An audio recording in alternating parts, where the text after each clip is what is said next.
अब देखिए, महाभारत रामायण जो है ना, ये तो है भैया क्या चीज, एक काव्य है। लेकिन एक्चुअली में रामायण एक लीला है। लीला मतलब समझते हैं, मैच फिक्सिंग। पहले से रामायण में हर चीजें क्या थी, फिक्स थी। लेकिन हमारे देश की शिक्षा व्यवस्था इतनी चौपट कि हमें और आपको समझने का मौका ही नहीं दिया, और इसे एक धार्मिक किताब बन के रख दिया। रामायण को अक्सर कहा जाता है रामलीला, देखते हैं, ये राम जी की क्या थी, लीला थी। राम जी की क्या थी, लीला। अगर आप इसके छोटे से छोटे चीजों को अगर आप समझेंगे, कोई भी चीज को अगर समझेंगे, छोटे से छोटे चीज को, तो आज के जीवन में आपको बहुत सारी चीजें सीखने को मिलेगी। अच्छा ये बताइए, राजा दशरथ जी की पत्नी थी, वो कौन सी पत्नी थी जिन्होंने रथ में उंगली डाल के उनसे वचन मांगा? कौन थी? कैकेयी। उन्होंने क्या कहा था राजा दशरथ जी ने, कि हम तुम्हें एक वरदान देंगे। बदले में उन्हें क्या कहा कि हम उचित समय आने पर आपसे क्या मांगेंगे, वरदान। याद रखिएगा, आज के जीवन में अगर आप किसी से कमिटमेंट करते हैं तो तुरंत पूरा करवा लीजिएगा। ऐसा मत कहिएगा कि उचित समय आने पे हम तुम्हारे लिए करेंगे, वरना आने वाले समय राजा दशरथ जी की मृत्यु का कारण भी बने थे राम जी का वनवास। कौन बर्दाश्त करेगा वहां पे राम जी का? लक्ष्मण जी को तो वनवास नहीं था, वो तो साथ में चले गए थे, भाई के स्नेह में चले गए थे कि नहीं? तो ये आप इसका ध्यान रखें, ये क्या चीज था, ये आने वाले कलयुग के लोगों को दिखाने के लिए एक प्रेरणा की स्रोत थी। कि देखिए, आज उन सबको पता था भगवान जी को आने वाले समय में एग्रीमेंट वगैरह बहुत होगा, बिजनेस उजनेस आगे जाएगा, जीएसटी वीएसटी, तो कैसे खुल के थोड़े बोलेंगे कि एग्रीमेंट में ऐसे ऐसे मत करना। वो दिखाया गया था कि इस लीला को समझिए, और अपने आने वाले जीवन में 100-200 साल, हजारों साल बाद आप इस जीवन में याद रखिएगा कि अगर आप किसी के प्रति एहसानमंद है तो उसका एहसान तुरंत चुकाइए। उसको अगर फ्यूचर पे टालेंगे तो हो सकता है कि आपको ऐसा जगह आके चोट देगी, फिर आपको भी काम खत्म हो जाएगा यहाँ पे। अभी याद रखेंगे, यहाँ पे आप इस रामायण में बहुत सारी चीजों को देखेंगे जो आज के वक्त में आपको अपने जीवन में बहुत काम देंगे। जब लक्ष्मण जी हिरण को ढूंढने गए थे, वो एक क्या किए थे, लक्ष्मण रेखा खींचे थे, और सीता जी से क्या कहते कि सीता जी आप इसके बाहर नहीं जाइए। सीता जी कभी नहीं जाती उसके बाहर, कभी नहीं जाती, यदि रावण साधु का वेश नहीं बनाया होता तब। तो ये क्या संदेश देना चाहता है कि हर साधु के वेश में समझा आया हुआ व्यक्ति सन्यासी नहीं होता है। कलयुग के वेश में अगर कोई भी आपका साधु बन के आता है तो हो सकता है कि वो आपके लिए लक्ष्मण रेखा पार कराने के लिए आया है। इसलिए आंख बंद करके भरोसा नहीं कीजिएगा, क्योंकि सीता जी जैसी जब वो भगवान की पत्नी जब धोखा खा सकती हैं, तो हम जैसे तुच्छ मानव लोग की औकात कौन सी औकात है हमारी। और आज भी देखिए, आपको तांत्रिक लोग किसी किसी नाम पे आपको ठगेंगे। ये एक लीला है, लेकिन हमारी सिस्टम में जब अंग्रेज आए थे तो इस तरह से पढ़ा के गए कि हमारे और आपके दिमाग पे एक ताला मार दिया कि बौद्ध ग्रंथों में कुछ भी है तो आप इसे नहीं पढ़ेंगे, क्योंकि आपके दिमाग पे ताला मारा गया है कि आप हिंदू हैं, आप मुसलमान हैं, आप सिख हैं। अरे भाई, महात्मा बुद्ध ने कह के गए थे क्या कि हमसे तुमको कोई भी, बौद्ध लोग ही हमसे अपनी तमन्नाओं को मांगना या हमारी मन्नत मांगना, अगर कोई मुस्लिम या हिंदू हमसे कोई प्रार्थना करेगा तो हम पूरा नहीं करेंगे। क्या मर्यादा पुरुषोत्तम राम कहते क्या कि अगर हमसे कोई सच्चे दिल से मुस्लिम अगर हमसे अपनी प्रार्थना करेगा उसने मुसीबत में, तो हम उसकी पूजा नहीं, प्रार्थना को नहीं सुनेंगे, कहेंगे भाग तू मुस्लिम है, क्या कहेंगे? नहीं। लेकिन हम लोग 200 साल तक अंग्रेजों के गुलाम रहे। देखिए, मुगलों के वक्त में भी हमारी संस्कृति आँच आई थी, मुस्लिम शासक के वक्त आई थी, लेकिन उन लोग की सोच दूरदर्शी नहीं थी, वो केवल हमारे सामाजिक क्षति किए। लेकिन जब अंग्रेज का शासन आया ना, मेंटली बर्बाद कर दिया सब, जिसका खामियाजा आज भी हमें भुगतना पड़ता है। जबकि ये साफ संदेश था राम जी का कि देखिए, हमारी खुद की पत्नी भी धोखा खा सकती है, तो आप आदमी किस दे। इसलिए जब कभी भी कोई धार्मिक चीज में अगर आए तो उसे एक बार जांच परख लीजिएगा। हम ये नहीं कहते हैं कि सब गलत है, लेकिन जांच परख जरूर लीजिएगा। जब लंका में जाया जा रहा था, तो लंका में जब जाने के वक्त में भी देखिएगा, जब वानर लोग पुल बना रहे थे, वानर लोग क्या बना रहे थे, पुल बना रहे थे, तो उसमें गिलहरी भी ईंटा लेके ढोती थी सब। अब गिलहरी की औकाते कितना, इतनी इतनी ईंटा लेके घूम रहे थे, देखो बंदर उठा के फेंक दिया गिलहरी को, क्योंकि भाई यहाँ से डिस्टर्ब करने आई है यहाँ पे। तो राम जी के पास गिरी थी और उसको तो चोट लग गया, तो राम जी अपने उंगली से ऐसे सहला दिए थे, तो गिलहरी के ना पीठ पर आप देखेंगे ना 3 ठो निशान होता है, गिलहरी के पीठ पर 3 निशान होता है। तो ये कहा गया कि राम जी का ये क्या है, निशान है। और राम जी ने अपने जीवन का सबसे बड़ा उपदेश उस बंदर को बुला के दिए थे, वानरी सेना को, कहते इधर आओ, सबका क्लास लिए थे, चलो सब लोग यहाँ पे, मारा कैसे वहां पे। और उन्होंने, राम जी गुस्सियाने वाले नहीं थे, लक्ष्मण जी इतनी भड़कीले टाइप के थे, नाके काट दिए सुपने खा। आज भी हर लड़की किसी भी लड़के को प्रपोज करने से डरती है, क्योंकि उसको याद है ससुरा हमारा एक बार रामायण के समय लक्ष्मण जी काट दिए थे। लड़का डरता है कि कहीं तमाचा मत मार दे, लड़की डरती है नकिए मत काट दे। खैर ये मजाक वाली बात है, इसको सीरियस नहीं ले। तो राम जी ने क्या कहा था कि देखो, मायने ये नहीं रखता है कि तुम कितना किए हो, मायने ये रखता है तुम कितना कर सकते हो।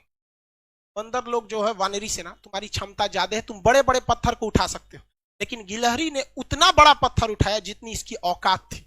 इसलिए अगर कामयाब होना चाहते हो तो ये मत सोचना आज के समय में कि तुमने कितना पढ़ाई किया, बल्कि अपने आप से पूछना कि आज हम कितना पढ़ सकते थे। समझ में गया? इसलिए हम आज भी इस गिलहरी को अपने पास रखते हैं।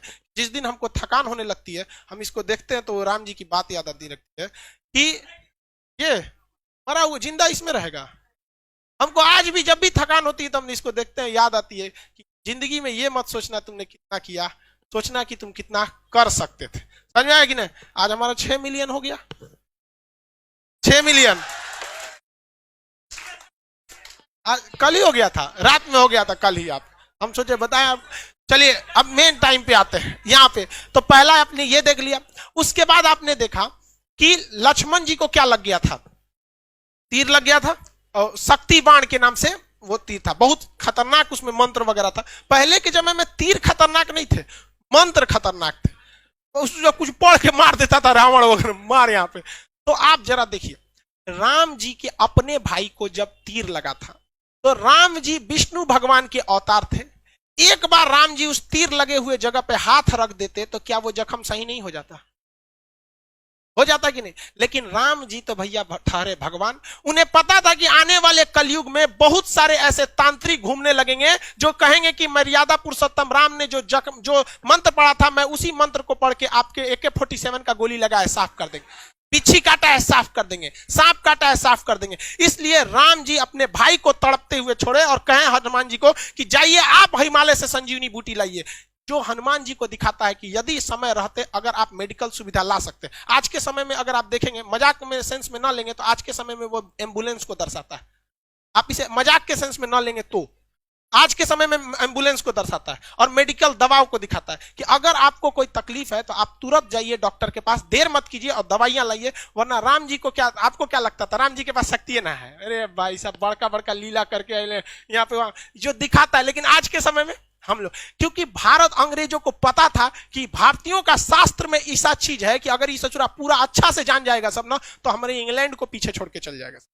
लेकिन उन्होंने इस चीज को दबा दिया, रामायण को केवल किताब रख दिया, ना कि उसे केस स्टडी में बता दिया। जबकि हार्वर्ड ऑक्सफोर्ड जैसी यूनिवर्सिटी में ये सब चीजों को केस स्टडी पे पढ़ाया जाता है कि देखो राम जी ने क्यों नहीं उस चीज को सही किया, क्योंकि इसका 800 साल 200 साल 1000 साल बाद क्या असर पड़ेगा। उस ससुरे हमरे किताब पढ़ के आगे बढ़ गए सब, हम लोग को थरिया थमा दिया, तू रामायण पे लड़, तुम महाभारत पे लड़, हम हिंदू तुम मुसलमान, तुम सिख तुम ईसाई। लेकिन आज भी हम लोग नहीं समझते इस चीज को, आज भी आप लोग समझिए इस चीज को। और दूसरा देखिए, आप आगे हर चीज को अगर आप देखेंगे, बहुत सारा चीज का रामायण महाभारत उसमें देखेंगे आप, रावण मारा गया क्यों? अपने भाई को क्या किया था, बता दिया था। जबकि रावण नहीं मारा जाता अगर वो अपने भाई को नहीं बताता कि मेरी नाभि में अमृत। इसलिए ये क्या दर्शाता है? ये यही दर्शाता है कि अगर आप किसी राज को चाहते हैं छुपा लेना, इसका सबसे अच्छा तरीका है कि किसी को न बताएं। क्योंकि अगर आप अपने करीबी को कोई राज बताते हैं तो करीबी का भी कोई ना कोई करीबी होता है। इसलिए अगर आप चाहते हैं तो किसी को ना बताएं, स्पेशली महिला को तो बताइए मत। आप बुरा मानिएगा लेकिन ये चीज हकीकत है। किसी महिला को बताइएगा ना, हाई बात मत बताना, तो अपनी सहेली को बताएगी और उसको भी कहेगी किसी को बताना नहीं, और वो पूरा लॉज पीट देगी हल्ला, और सबको यही बात कहा जाएगा किसी को बताना नहीं। पहले के वक्त में मीडिया नहीं था तो महिलाएं ही मीडिया का काम करती थी। कोई खबर पहुंचाना है, एगो दादी को कह दो, पूरा मीडिया का काम हो। तो इस चीज को आप समझिए, ये केस स्टडी है। राम जी बड़ा बड़ा लंका जलाया गया, ये हुआ, ये सारा चीज। लेकिन जब वनवास काट के जब वो घर आए, तो घर पे आए तो सबको पता है कि सीता जी 83 दिन तक लंका में थी। लेकिन रावण को श्राप भी तो था कि अगर वो सीता जी को गलत नियति से टच भी करता है तो भस्म हो जाएगा। था कि नहीं था? पूरी दुनिया जानती थी कि सीता जी एकदम पवित्र है। लेकिन जब वो अयोध्या पहुंची तो राम जी लोगों ने सवाल उठा दिया कि सीता जी को अग्नि परीक्षा देनी पड़ी। सवाल उठाया गया था कि नहीं उठाया? तो राम जी कभी नहीं चाहते थे कि वो अपनी पत्नी को, जगत जननी मां सीता को, वो अग्नि परीक्षा में बैठाएं। लेकिन समाज में आकर उन्होंने कहा कि 90% लोग को विश्वास है कि सीता जी क्या है, एकदम पवित्र है। इवन कि अशोक वाटिका में रावण रखा था तो उसके अंदर भी बहुत ज्यादा इंसानियत थी। और कहा भी, मतलब एक रावण के, बहुत से लोग रावण की इंसानियत को भी कहते हैं और कहते भी है कि सीता जी को पवित्र लौटाया गया था। तो ये राम जी की मर्यादा, राम जी की बहादुरी तो थी ही, लेकिन इससे कहीं ज्यादा रावण की इंसानियत भी थी। और जो दशहरा के दिन रावण को जलाते हैं तो एक कोटेशन आता है, ये रावण भी बोलता है, मुझे आग लगाने वालों जरा ये बताओ इस भीड़ में राम कौन है।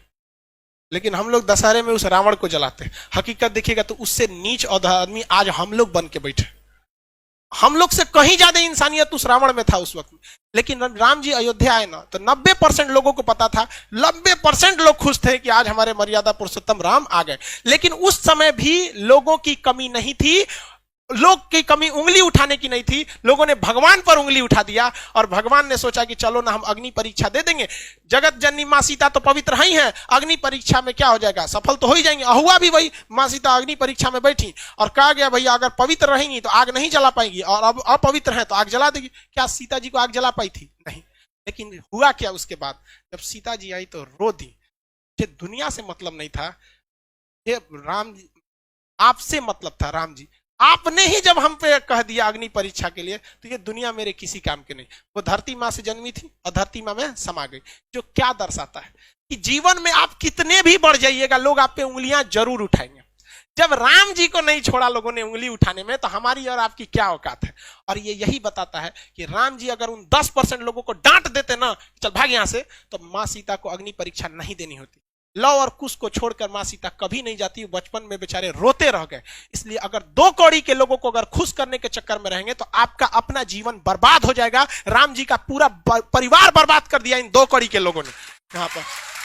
इसलिए जीवन में याद रखिएगा, जब भी आगे बढ़ेंगे लोग आप पे सवाल उठाएंगे। लेकिन हमारे अंग्रेजों ने ये बर्बाद कर दिया। आज किसी मुसलमान को कहिएगा ना रामायण की तुम्हें पाठ सुनाते, नहीं सुनेगा। और इवन कि आपको अगर कोई कुरान की बात सुनाएगा तो आप अगर दूसरे धर्म के तो आप भी नहीं करें। ये कोई किसने ये जहर बोया हमारे अंदर, किसने? हाँ भाई साहब, ये 200 साल जो अंग्रेज गए सब ना, अंग्रेज भाई साहब बहुत दिमाग वाले थे। वो लोग को पता था कि भाई साहब तलवार की ताकत से, देखिए मुगल जब आए थे सब तो वो तलवार से लोगों को काटे थे सब, और अंग्रेज आए सब तो कलम से लोगों को काटा गया। और वो खुद लिख के गए थे, the power of pen is more than the power of sword. कलम की ताकत तलवार से ज्यादा होती है।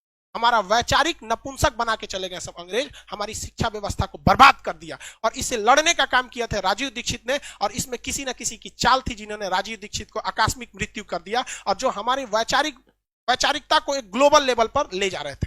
तो खैर आप भी समझते हैं, इस सब चीज में मत पड़िएगा, धार्मिक चीजें गलत होती है, लेकिन हम लोग इसके शिकार हुए हैं, हम लोग को शिकार बनाया गया है ये अंग्रेजों ने।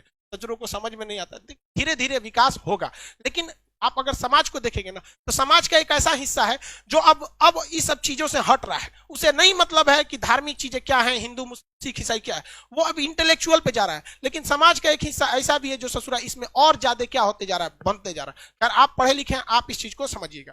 तो रामायण क्या है, एक तरह की लीला है जो बताता है कि भाई साहब आप सबको संतुष्ट नहीं कर सकते।